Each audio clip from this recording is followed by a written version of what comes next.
Welcome back, and in this video I'm going to share that how to see your Facebook profile status, which is very simple and easy to do. So before we start, just make sure you like this video and subscribe to my channel. Thanks guys. So let's get started, and first of all, just simply open up your Facebook app, and then after that come to your profile section. In your profile section, just simply tap at these three dots. Let me show it to you clearly.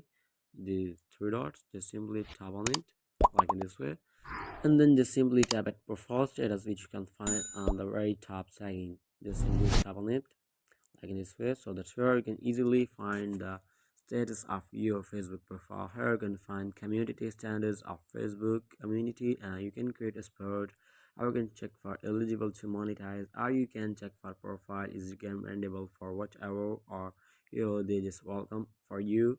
So that's how you can easily see your Facebook profile status. So I hope this helps you guys, and if you have any question about the tutorial, just leave me in comment section below, and I'll be catching you in the next video. Thanks guys, and if you don't, just like and subscribe to my channel, and I will recommend you to check the latest video on Nace.